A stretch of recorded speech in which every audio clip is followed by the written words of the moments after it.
the phone line to give analysis to the stories that we're going to be treating this morning. So we'll do this till about 8:30. We'll take a break, and by 8:40 we are back again for Mainland Focus, where you, our dear listener, you get to be part of the conversation.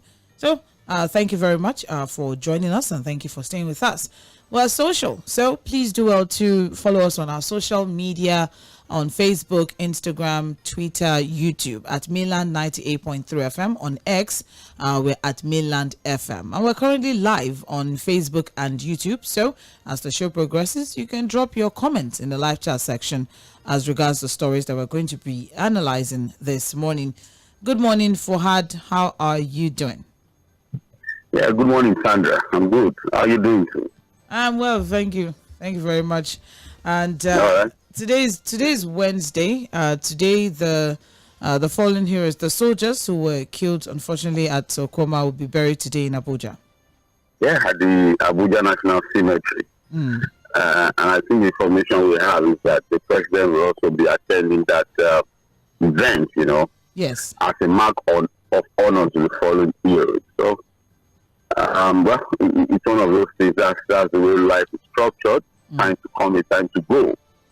And this is special because these are guys who have decided to sacrifice their whole life to keep Nigerians safe. So we celebrate them. We are still with their families at this period of grief. And I think it's important that the country honors their memory the way it will be honored today. So again, that's the way life is now. We'll continue to talk about the need for us to continue to work together as a people, irrespective of the differences. Like I always say, our diversity should be a unifying factor. It should be our strength, not our weakness. So it is what it is. It will happen today, and we'll continue to say God bless the soul of our fallen heroes. Yeah. Amen. Thank you very much, Said Fuad. And before anything today, before I forget, it's a special day, Sandra. A special day because it's ᴏᴜ Odogu's birthday. It's a big day and a very special day. Yes, and I'm very serious about it. It's a special day because, again, it's a day to celebrate loyalty. It's a day to celebrate commitment. It's a day to celebrate, a human being that is so dedicated to doing what is time for. So that's why I say it's a day to celebrate commitment and unflinching loyalty. So happy birthday, so Dogu, that's our own. Yes, of Mainland 98.3 FM. Have you noticed that a lot of great people are born in March, Sandra? There we go. Yeah. There we go. It's okay.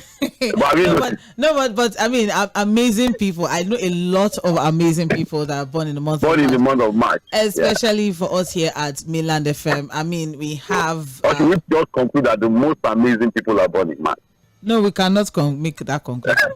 No, without empirical evidence, we cannot make that conclusion. The evidence is without making a list. But we acknowledge all March born. I mean, Fuad Sahid Sholakwe, that's Flower Girl, the one who anchors our late night programs, and ᴏᴜ Odogu. It's just been a wonderful one amazing people that we have here at Mainland FM, who are celebrating in the month of March. And Prince Wise as well. Prince Wise. Yeah, Prince Wise, yeah. And Prince Wise as well. We also had a caller today on Hello Lagos. His name is Abiodun. I don't know if he's still listening, but Abiodun, today is his birthday. So happy birthday once again to you, Abiodun. Yes, he joined us on Hello Lagos this morning and mentioned that today was his birthday. Yes. All right. Well, let's get into the nitty-gritty of it. So we'll start off with the Punch newspaper. And the major headline there is CBN EFCC probe banks and firms over alleged forex racketeering. And what we have here is, as riders, CBN implements Deloitte forex audit report. EFCC may summon CEOs over $2.4 billion invalid request. And we also have here several forex requests fraudulent, made with invalid and illegal documents. Cardoso insists. So the story is on page 2, and let's dig deep into what we have here. So The governor of the Central Bank of Nigeria, Olayemi Cardoso, has revealed that security agencies, including the EFCC, are currently investigating questionable foreign exchange allocations and forward contracts previously estimated at $2.4 billion. So it's just basically a party thing, Fuad. I mean, I've said that, please, Fuad Sahid owns a bank, SF Bank, and I just called, please, I need dollars. And it has to do that whole man of just go for it. Exactly. I just called Fuad. I said, Fuad, I need dollars, please. Oh, okay. I mean, how much do you need? Just give me. I just present all man of fraudulent documents. That's well, Sandra, I kind of like Cardoso's actions when it comes to house cleaning. Let's use that word. Okay. I think he's committed to doing a lot of house cleaning, and that's the right thing to do. Really, I think we should be seeing some level of commitment and consistency in his determination to clean the house completely. Not want to begin to make excuses and deflect and then and all of that. So I like the fact that they are not looking at the bank, because we've reported it consistently. We also analyzed it severally. That look, a lot of the issues we have with forest crisis in the country comes as a result of a lot of complicity from the banks, the commercial banks actually. And if you look at that report, we are talking about over $2 billion of fraudulent forex requests, and who has said that look, we need to ask ourselves, where are the factories of the bank owners, the CEOs of these banks? That why is it that in a struggling economy as ours, the banks are declaring humongous profits and the CEOs are becoming multi-billionaires just by owning a bank? And it would be nice to know where their factories are located, because you can't just suddenly become a multi-billionaire in dollars, some of them, because you own a bank. What are you doing? What job are you doing? What are you manufacturing? And I think that, look, whether we like it or not, these are issues we should dig into. These are serious concerns that we should begin to worry ourselves about. The operations of our banks, as to where we have found ourselves when it comes to this forex crisis. So, like I said, I'm enjoying the house cleaning that is coming from Mr. Yemi Cardoso's led CBN. We're just hoping that it will be a consistent thing.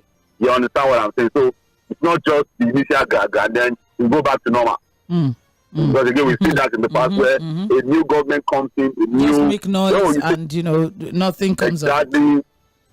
The initial gaga, a new CBN governor is there, he wants to make the mark, and then suddenly we slide into what we've been doing in the past that led us into this trouble. So again, it's a good one. I'm enjoying the fact that look, he seems committed and consistent to what he wants to achieve as the head of the CBN.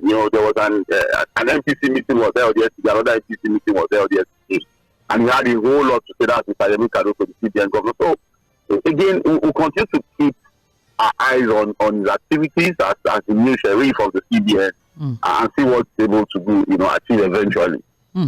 Thank you very much. Well, apparently, the CBN, CBN-led, or the Cardoso-led CBN, contracted, Deloitte, a global firm, an auditing firm, to carry out an audit of the $7 billion debt that was inherited from the previous, Emefiele-led CBN. All right, and what we have is that it had also said that about 2.4 billion out of the 7 billion backlogs were invalid.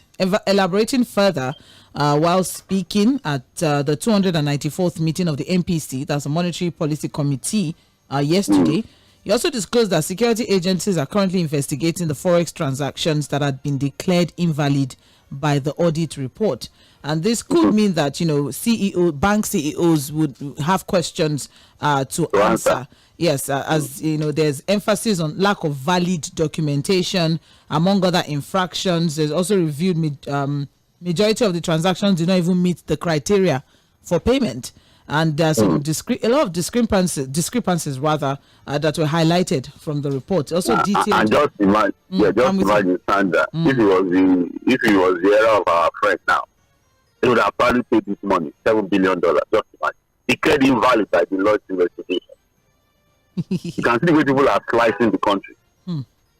chopping it with their two hands. Sometimes they even use their legs. The money went out. The money went out. The money not leave. That's what I'm saying. So this is the way people, if we ask ourselves, I think it was the former vice president, that used the word emergency billionaire. That Nigeria is a country where you just only see emergency billionaires from nowhere. They just emerge and they are billionaires, and we start to celebrate them. And nobody asks any question.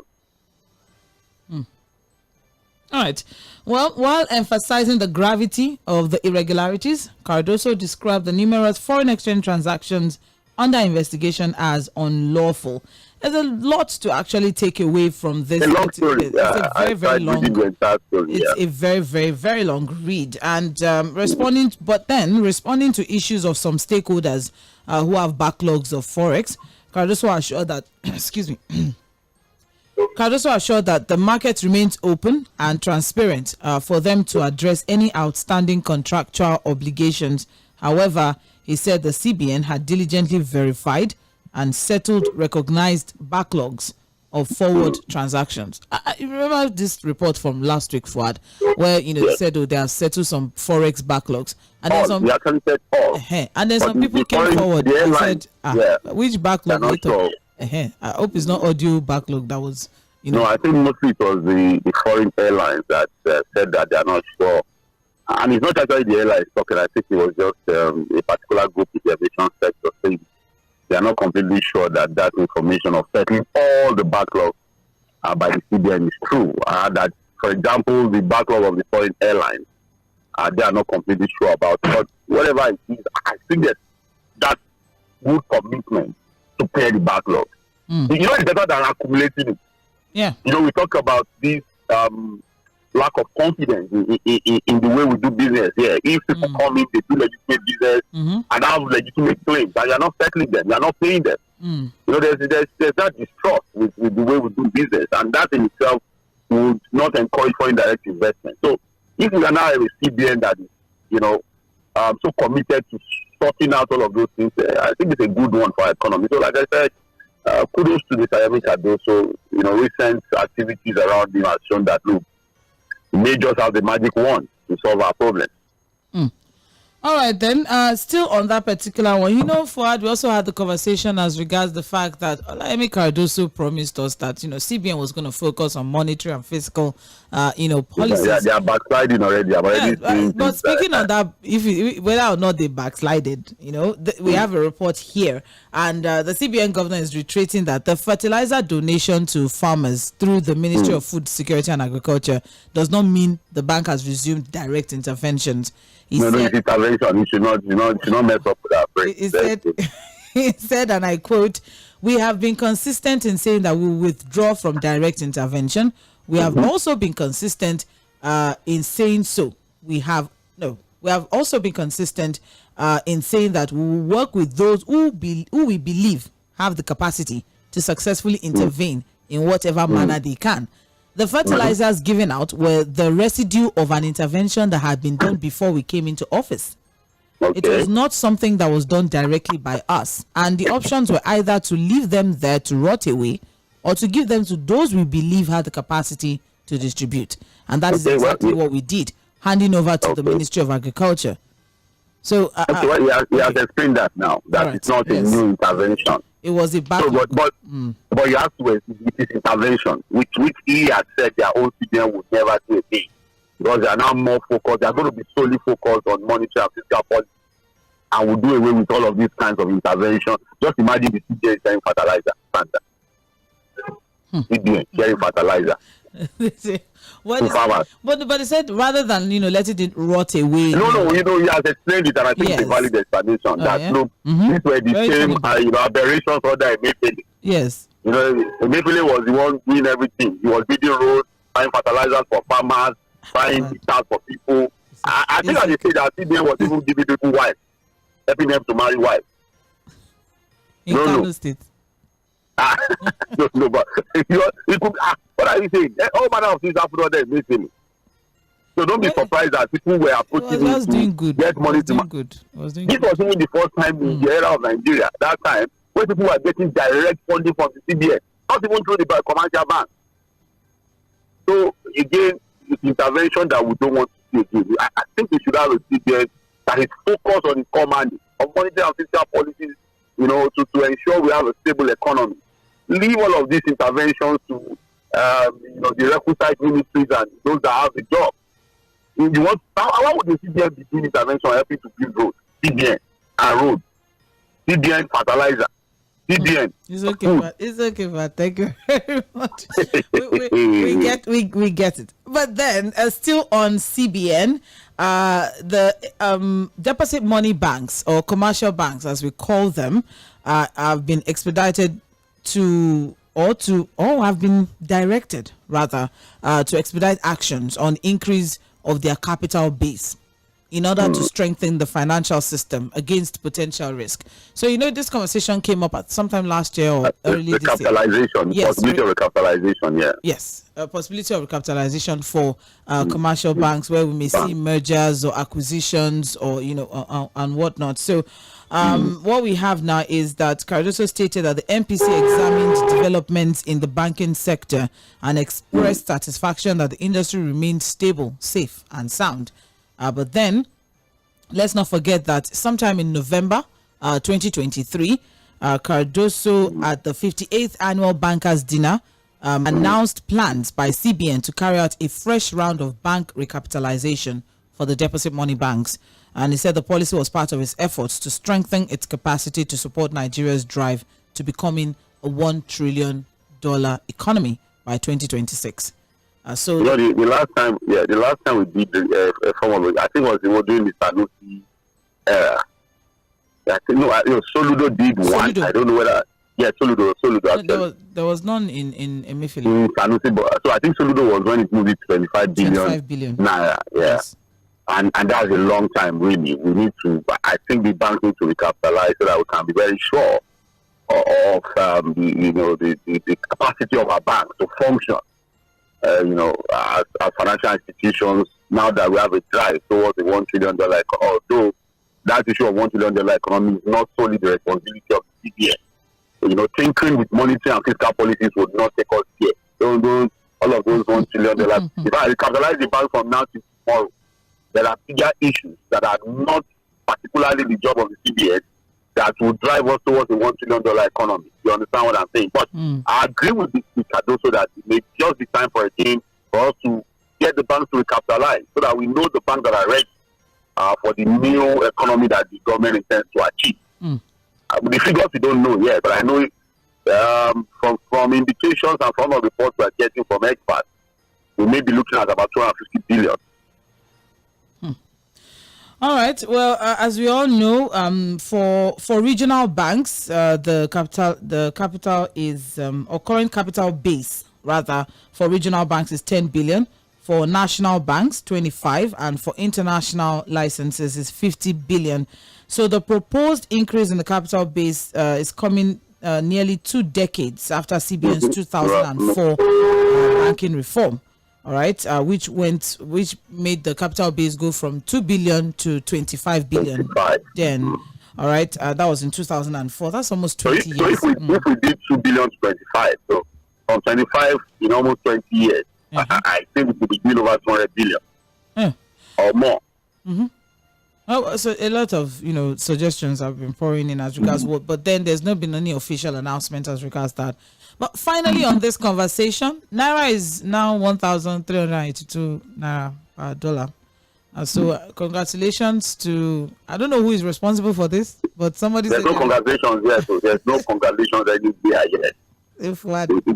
Yes, now what is it? It's not about war now. Okay, wait. I gave you a job. You took the job at 700. You took it to 19. You are now at 13. I have to congratulate you. I would not. First, take me to where you got the job from. And then we can now begin to say, oh, you now drop it for that. So my friend, you are doing well. True. You don't understand. And like I said yesterday to say, Sandra, what we are still seeing now is this attempt by the CBN to continue to ensure some form of liquidity to tame the monster. You understand, fight speculation and all of that.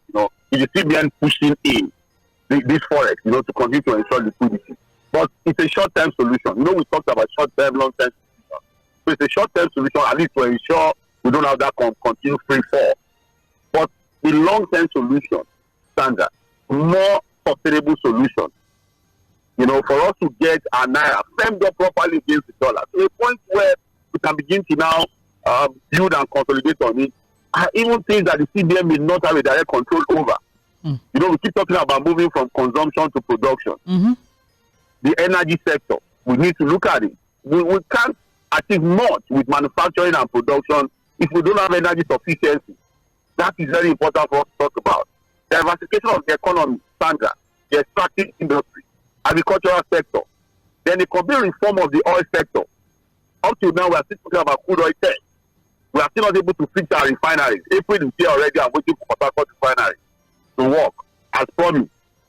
So all of those things are things, like I always say, for us to get back to where we should be, it will require that just us making all of these things clear with the monetary and fiscal policy.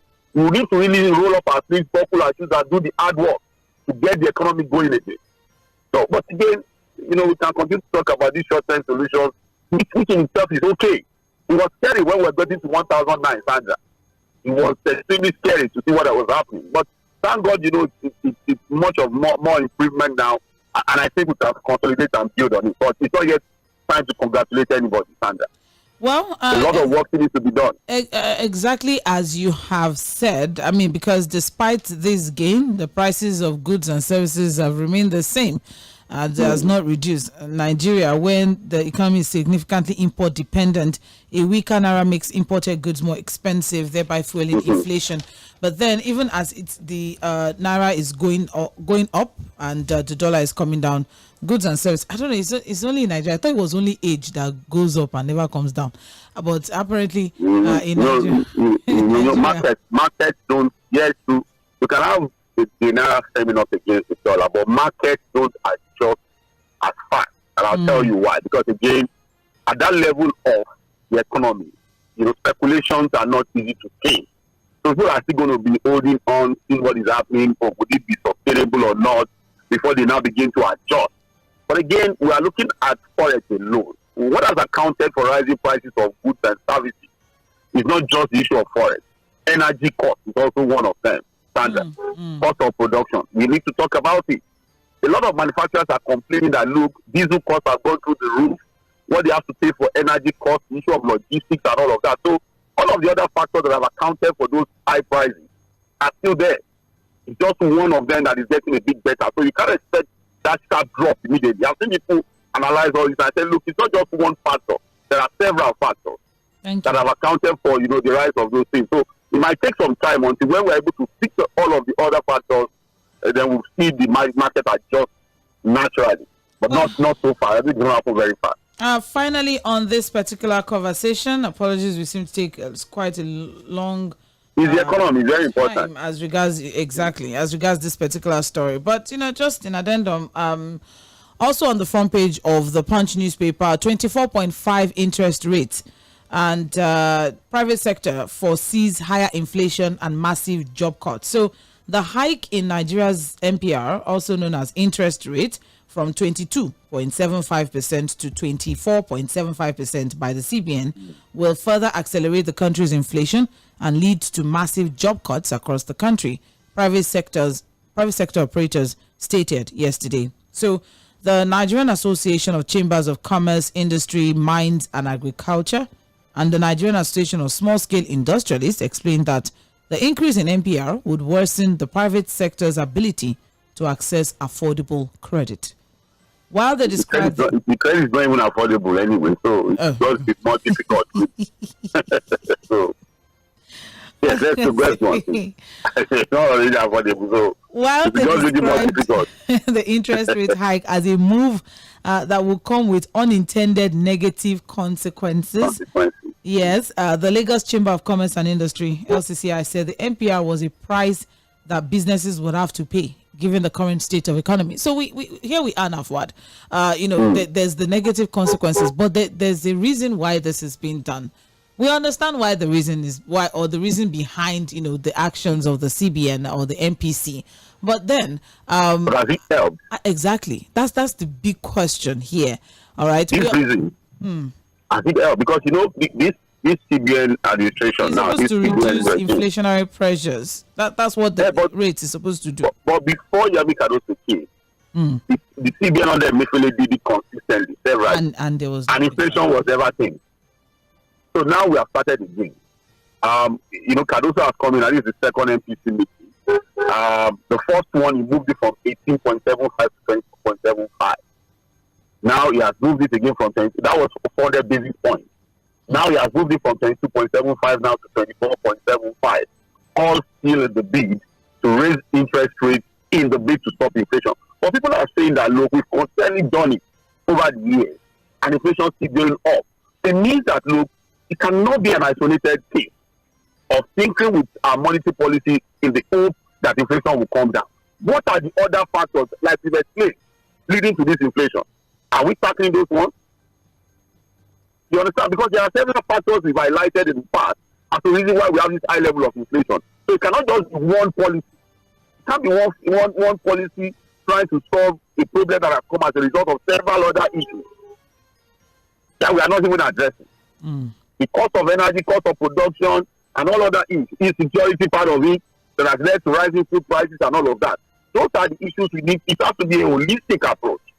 But again, I think the CBN is completely sure. These are experts anyway. I don't know why they keep doing the same thing when that thing is not working. Or maybe it's working, we don't just know. But this is what it is. We have moved it up again to 24.75. Either as the CBN rate, the commercial banks will not be looking at what rate standard.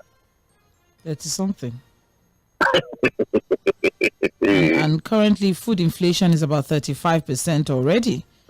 So we are competing. The inflation rate is competing with the interest rate. Unfortunately, this is what we have. Anyways, what we now have, there's a lot also to take away from this. I mean, the economy of the country, fiscal policies, monetary policies, there's just a lot at this time now, especially with the current economic hardship of the country. So there's a lot of focus on it. But, is there really a lot of focus on it? Because we keep, making the same, I don't know if it's to call it a mistake, or we keep making the same decisions. What you are doing is not from your problem. It's a wrong policy now. But it's a policy that again, what do you call it now? Consistently, we've done it standard. This is not the first time we've raised interest rates. And then inflation rates keep going up. You raise it, it goes up. It's not dropping. And the irony of it is you are trying to stop it from going up. But the more you increase it, the more it goes up. That's to show that it's not just about monetary policies alone. There are other factors accounting for why we have this increasing rate of inflation. Unless what they will now see is that, look, if not that they have been raising the interest rate, our inflationary rate would have gone higher than what we have now. That the increase they are seeing is still marginal compared to what would have happened if they are not raising the interest rate. If you understand? So that may be, the justification for continuing increase in our interest rate. That, look, we are still in a good place. The increase you are seeing in inflation rate would have been worse, if not that we are using, the increase in interest rate to at least tame it a bit. I think that would be the explanation eventually. All right. Thank you very much, Fuad Sahid. You're listening to Mainland 98.3 FM. This is Trends in the Papers. We're looking through major trending stories on the front pages of our dailies. And that's the major headline on the front page of the Punch newspaper, economic policies from the CBN, or policies from the CBN, basically. All right. An interesting read for people who want to really know what's happening. On pages 2 and 21 of the Punch newspaper, it's all encapsulated there. All right, still on the front page of the Punch, just above the masthead there, NCC insists on SIM-NIN deadline as telcos would go into second phase by Friday, March 29. So please do well to go and link your SIM to your NIN. Very important, so that you will not be disconnected, because they are not going back on the deadline. And this is the second phase. The first phase was February 28th. And by April 15th, that's be the final phase, the third phase, that as regards SIM NIN deadline.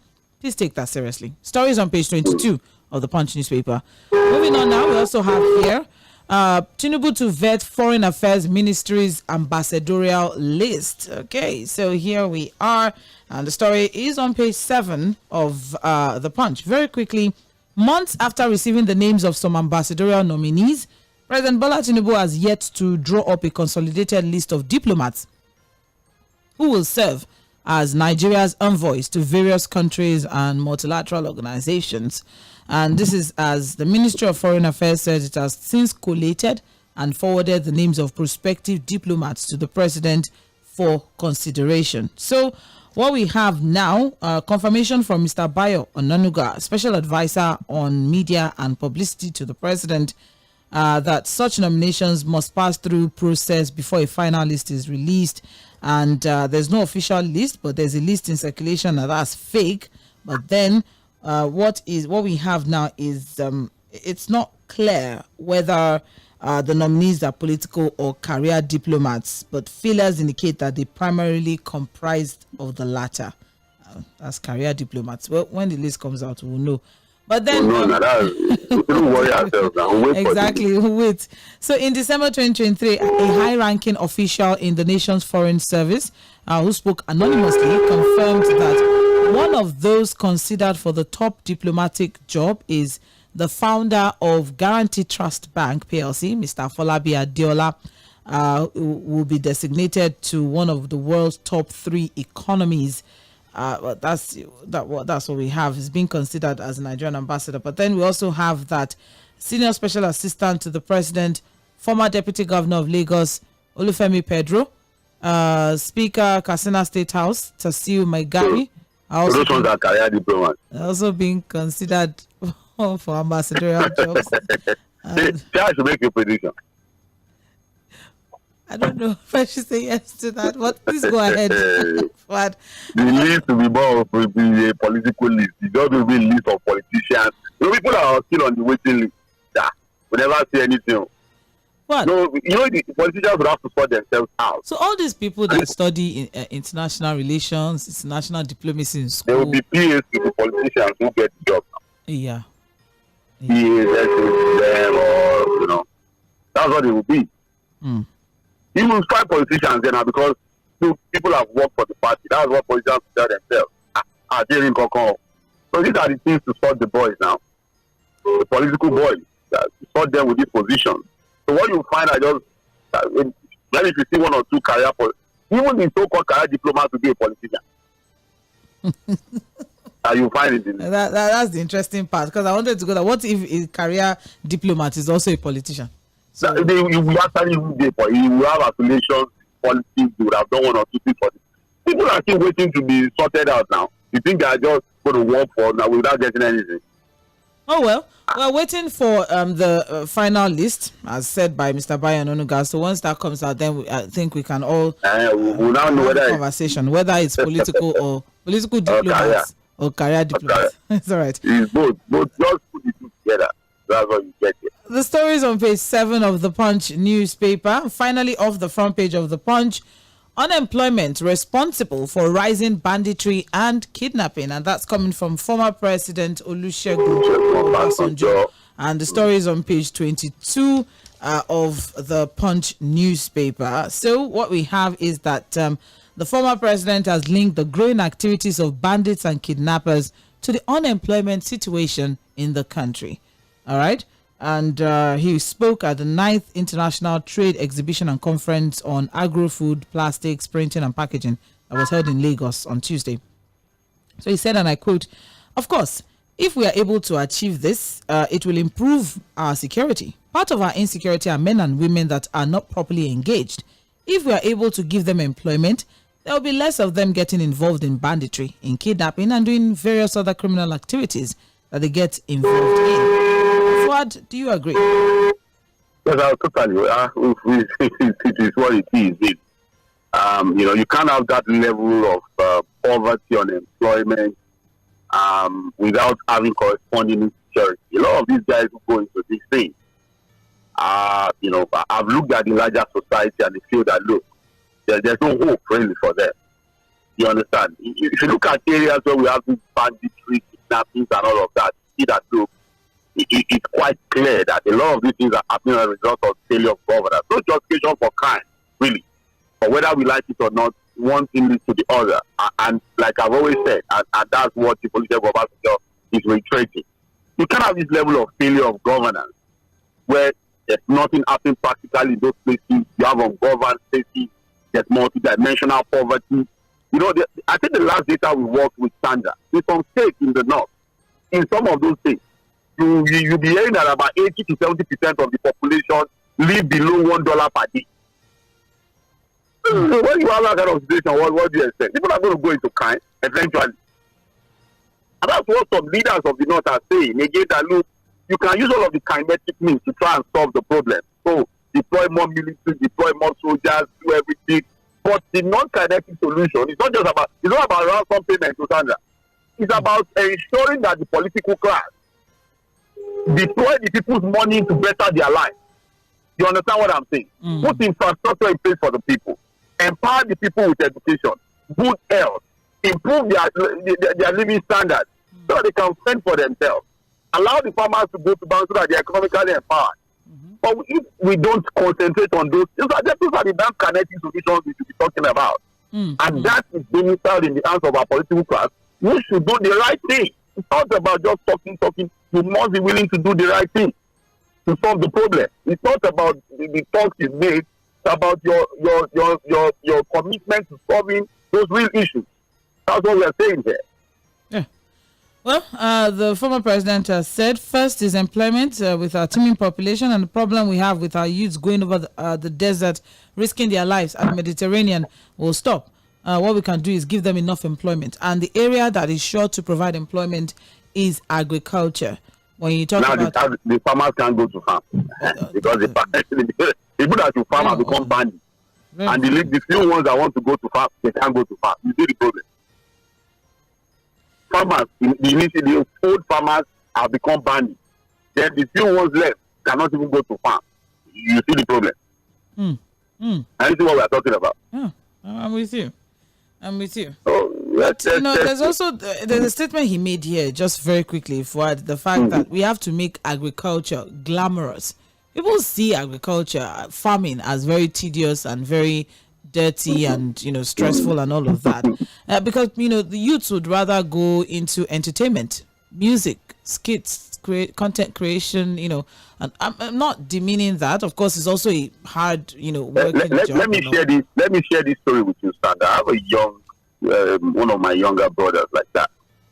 When he finished from the university, I'm trying to see whether I can bring the young man to the studio. Prius was one of our younger brothers, and when he finished from the university, from the Lagos State University, he went into fish farming here in Lagos. Standard. None of our friends who are gone for a white collar job can stand with it now when it comes to money for money. Even we would look at him like, oh boy, I'm telling you, fish farming, he has taken it to an industrial scale level. Somewhere by that grade of Lagos. I know what I'm saying. The boy is doing very well with a lot of money.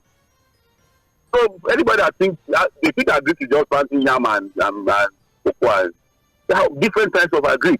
And even the planting of yam, maize, look, people can make a lot of money. For agriculture is big business all over the world. Big business. But again, we are not doing mechanized farming. There are supports we can give to the agricultural. It's not just about sharing fertilizer, because you now hear that we have sharing fertilizer. Supporting the agri sector is beyond just sharing fertilizer. What about the equipment? What about infrastructure leading to those farms too? You understand what I'm saying? Then about preservation too. How do you ensure that we preserve? And of course, modern technology now ensures that people can farm around the year in serious countries. It's not even a seasonal thing again. People are able to deploy technology that all through the year you are farming. So those are the things we should talk about. I'm able to think it's not glamorous. Agri is big business all over the world. They are the people that feed the people and they make a lot of money. Thank you very much, Fuad. You are listening to Mainland 98.3 FM. This is Trends in the Papers. We're looking through stories on the front pages of our dailies. We are done with the Punch. Very quickly now, we'll run through Vanguard newspaper. And the major headline, Okwama, how government security bodies failed to rein in militant leader, says a Vanguard investigation. And we have riders here. I petition presidency and state governments, security bodies to no avail. And that's coming from His Royal Highness Ofongo. Sandra, that story is very interesting. This particular story gives a good insight into what is happening in the Niger Delta region and what could have happened on March 14. But let's take your story. You understand what I'm saying? That's a very, very interesting investigative report from Vanguard. Well, troops knew where the killer was and went there. Monarch forced to take oath of allegiance to militant leader. During silver in verbal war. Militant leader dismisses JTF's allegation of his involvement in bunkering. Delta community cries out as soldiers comb homes and shrine for stolen weapons. Troops seized 12 local vigilante guns. Tinubu to attend today's burial of slain 17 soldiers. And finally, soldiers invaded my country home in Kiagbodo, says Edwin Clark. Well, we'll start off with stories on page 5 and 12. So what we have is, if government and security agencies are taking concerted action on the several petitions against an alleged militant leader and crude oil thief who banished a monarch from his kingdom in Bayelsa State years ago, they would probably have averted the March 14 killing of 17 military personnel at Okwama in Delta, and that's what investigations by Vanguard has revealed. So our inquiry on the recounted activities of the militant leader who the Nigerian army trailed to Igbomoturu in southern Ijaw local government area, Bayelsa State, barely 72 hours after the Okwama massacre, showed that the government, both at federal and state levels, including security agencies, failed to reel in the militant leader before March 14. So, Fuad, remember, how some people were asking, okay, so something happened in Delta State. Why is the military doing search and, stuff because they know in Bayelsa? Exactly. Because the guy is well known, the authority. Here we have it. So this is part of the proactive, measures that we're talking. Talking about. So perhaps if government had taken decisive steps, the militant leader would not have grown so powerful and audacious to wipe out a lieutenant colonel, 2 majors, 1 captain, and 13 soldiers in one fell swoop. All right. So after a supposed militant leader claimed in a viral video that he participated in the killings of the soldiers at Okwama, the Director of Defense Media Operations, Major General Edward Buba, said penultimate Friday, that was about 2 Fridays ago, the video, among other things, helped narrow investigations to persons of interest and their cohorts. And there's just a lot to take away from this. But then the point is, it is the word and proof of the army who is searching for him for bloodletting crime and had once declared him wanted. But then the fact that nothing was done years ago, and the fact that now it has snowballed into something even bigger than even what the military can curtail. Well, Sandra, when this incident happened on March 14, I tell you that this is again a situation that has happened as a result of the failure of governance. And it's clear, very clear. The first question we asked ourselves on the show, Sandra, was that, look, who are these guys that have this capacity to do this? It can't be ordinary people of the Niger Delta. It can't just be the ordinary locals of Niger Delta that will have the capacity, Sandra, to take out a military unit comprising of a lieutenant colonel, 2 majors, a captain, and 13 other soldiers. What are we saying now, Sandra? That's just ordinary people, villagers who have this kind of capacity. It must be a guy that is well known to the authority and must have been emboldened because of the lack of capacity and commitment to rein him in. And he has not gone this bridge. Because again, look at the brazenness, the audacity. Even the army, even though they retweeted the tweet, in their Twitter handle, Paul said that, look, what audacity. The audacity to do that happened on March 14 cannot have been from somebody who doesn't have the kind of description that we're getting from that report. And look at what has now been said. And look, these guys, the security authorities, the government at the federal level and state level have gotten several petitions about the activities of these so-called militants. So they extent that even inspired a traditional ruler from his palace. Even if you read that story, further, yes, look at that. The forces traditional rulers in that area to pay allegiance and loyalty to him. So this is a guy that has held the community under his is like the Lord of the community. That's even his name. I think something Lord something. Lord Boys or something Lord. He's the Lord unto the people of those areas. They can't even question it. So for people who think that, oh, anything that happens like that, the entire community will be complicit. So some of these militant leaders have become too big at their community to the extent that they see them, they tremble. They can't do anything to them. So why do you punish people who are under the captivity of these militants because of the activity of militants that you know about but did not do anything about?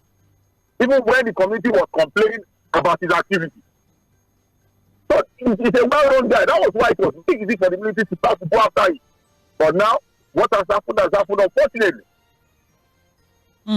Unfortunately, very unfortunately. Well, the paramount ruler of Igbo communities, who is also a retired army officer, His Royal Highness Ofongo, who was sacked from his throne 3 years ago by the militant leader, said, and I quote, "I have previously written several petitions to the presidency, the state government, and security agencies about the activities of this militant gang."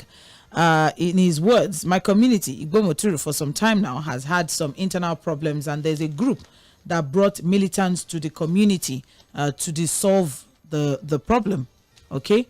And continuing on page 32, and at the same time vandalize national assets of oil companies in our areas. And there's the law. It's a very, very long read. It's an extensive report. It spills over into pages 32 and 33. I think we should go and read this. Yes, Vanguard newspaper as regards, the genesis of the unfortunate event of March 14th, where we lost, 17 gallant heroes, unfortunately. Anyways, the militant leader even beats military checkpoints. He will pass through military check. He will pass through military. He said he has gone so big. That's very unfortunate. Monarchs are even forced to take oath of allegiance to the military leader. We're just talking about bandits. Bandits are collecting taxes from farmers in the north. Apparently, things are happening in Niger Delta. In the Niger Delta. And look at that. The community that said he has written petitions to the authority. So I said that look, yes, these things don't just happen. It is as a result of the fact that nobody's paying attention, or there's a level of too much level of complicity here and there about these things. It will not just happen. These things don't just happen. Speaking on the development, Alhaji Asari Dokubo, he also said a lot. Yeah, we call him a former militant leader or a militant leader. He also said some things there. But it's on page 33. It's a very long read that I would read. He's just condemning collective punishment of the people. That's what he's saying. That we actually dig deeper into that. It's on pages 5, 32, and 33 of Vanguard newspaper. Quite an extensive investigative journalism there. All right. Well, we don't have so much time, just a few seconds left. So I'll just reel out the remaining headlines that we have on the front page of Vanguard. Nigeria can host Commonwealth Games successfully. Enobus. I don't know about that, but stories on page 39. I don't know why we are putting ourselves. For people who are, we have a lot of work. It's okay. We also have here, Omehia was never governor of Rivers, court rules. And that's as regards whether or not he can partake. Tenure was invalidated now. No, he can't. The tenure was invalidated. Okay, so he can't. Okay, he cannot. Governor, whether it was not a governor, so whether he can, also. He was a governor for a few months, but he was removed, and salary. So the court has ruled that his tenure never existed. So that's it. So he can't collect pension and allowance. He should not. Even the ones that are validly elected should not collect. He will said it yesterday now. All right. Well, that's all we can just imagine a young son who say now still collecting pension and all of those emoluments. After 8 years, so now go back as minister and then. Finally, off the front page of New Telegraph, I also have here UCH. It's a hospital, University College Hospital. It's plunged into darkness as disco has cut off their power, so they don't have lights. That's very unfortunate. But that's all we can take this morning. Apologies that we're not able to take as many stories. But then, I mean, the major stories were what we were able to look into. Before I go, I have a message here on Facebook from Olajide Oluwatayo. He says today is his birthday. Please congratulate me. So happy birthday to you, Olajide Oluwatayo. Yes, on Facebook. Sent a message on Facebook here that today is his birthday. Please congratulate me. So happy birthday to you. Happy birthday to you. All right. So we'll take a short break and we'll be back by 8:40 for Mainland Focus, where we will look at the top stories, or we'll just select one or two stories, put some focus on it, and then open the phone line for you to be a part of the conversation. It is still Mainland 98.3 FM. Please stay tuned. You're listening to Mainland 98.3 FM.